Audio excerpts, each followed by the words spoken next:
Okay guys, today we are obviously going to show you how to update your Navionics maps. I believe a while ago we did a video showing you what comes in the package and how do you start off with the initial installation.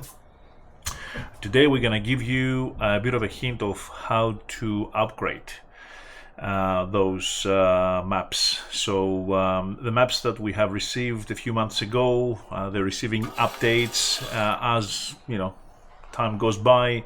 And let's go to the desktop to pretty much show you how it's done. Before we go there, you're gonna need a gadget like this, and I hope the video can show this. So this is the gadget. It's a USB to a mini micro SD card converter. Now most laptops these days will not have the micro SD input any longer, and I think I've mentioned that on our old video. If you don't know how the original installation was done, I'll put a link below. However, you're gonna definitely need something like this. What you need to do is you get a converter, so from micro SD, okay, so there's your little card in here.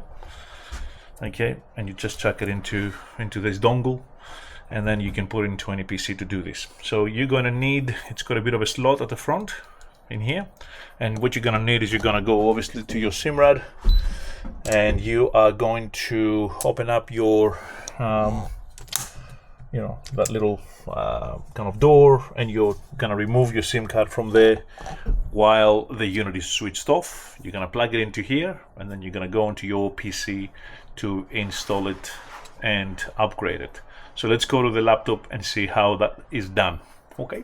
Here at the PC, I've just plugged in the SD card. As you can see, the Navionics chart installer picks up the card automatically if it's installed. If it's not, you know how to go about it. I've shown that to you last time on my previous video, but you can actually, so you can download the chart installer before you do anything else, otherwise it's not going to communicate properly. So you need to have that little program, application, whatever you want to call it, I suppose. Then as soon as it gets picked up by the system, you'll be able to see exactly what's needed for the time. So you will also see the expiration day for your card, which is important. You will see your unit up the top here as well, and you will see the standard updates. So normally nautical charts is definitely a must, but I normally download also any updates for sonar charts and community edits. Before I click on that, let me show you what happens with the shading relief, because that's the most important thing. First up, you need to definitely download the relief shading, because that's obviously where the money is. I suppose that that is what everybody else wants to see. So when you click on that, you get 102 megabytes, but what you need to pay attention is that where is that particular relief shading on the map? What we have requested here is that, or what has come up automatically, is the blue buttons, or the blue circles I should say, is the area where that 102 megabytes will be provided. So anything that is yellow inside the blue area, that's exactly what you're downloading. And I'm pretty sure you definitely don't want to download the land. In here, what we also get is our location of what we have actually previously downloaded on the when we first purchased that particular SD card and system. So you can very easily pretty much plug it in, and you can change the details as you go, and the area of interest. So here is our location. This is what we do for our normal area that we want to fish, and you only have to do is just basically press start, and it will download everything that it is to do with the relief shading for that location. So it's up to you how you want to go about it, and I will show you how ours looks when we download it, because this is obviously 610 megabytes. I'm not going to sit here and wait for that to be downloaded on the video, but I will show you what happens with just a standard update on the nautical charts, sonar charts, and also community edits. So pretty much you do exactly the same way. You click on that, You press start, the system will update what you haven't got, and when it finishes, you will also see a message, and you just unplug your card, and the only thing you've got to do, put it back into your head unit, and you should be updated. So that's what you do. Just make sure that you do that periodically, at least once a month, if not twice, every twice or three, 2 or 3 times a year at least, and make sure that you do it at least 24 hours or a couple of days before your expiring date. A lot of people have been caught up with those dates, and if you want to continue updates, you need to upgrade your card and your account with them. So that's pretty much it from me. Let's go to the vessel and see how ours looks and how we use the shade relief, which is very, very important for us, and we'll go from there as we fish.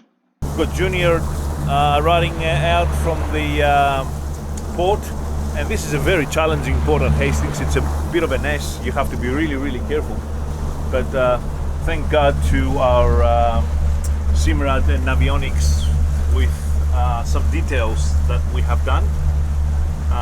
This is what we get. So let me show you what happens with the details when you come out.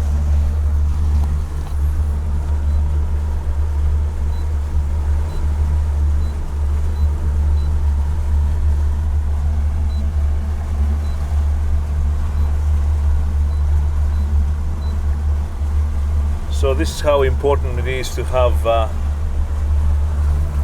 GPS with proper maps that works, because you can actually see all the details. If you come here at night, it's pitch black, and sometimes a lot of people get in trouble from what I've been told. Just a general look of how the upgrade looks with the shades included.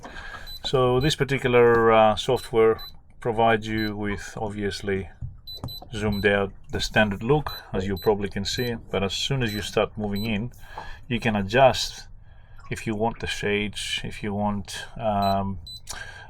pretty much whatever level you want by doing the overlays and by going into the chart options, and you can see the transparency as well. You can fix the transparency, have a look and see what happens there, right? So on the Simrad you can actually put the transparency on the shade through, so you can actually have it a lot stronger than that, and you can see a lot more detail.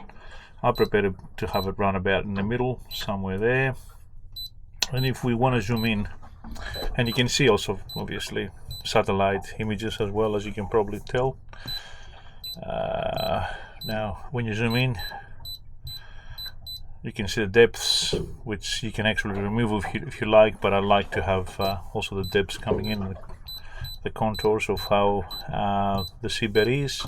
But you can clearly see this is the interesting parts in here, where you won't be able to see that if you didn't have the extra shades on it.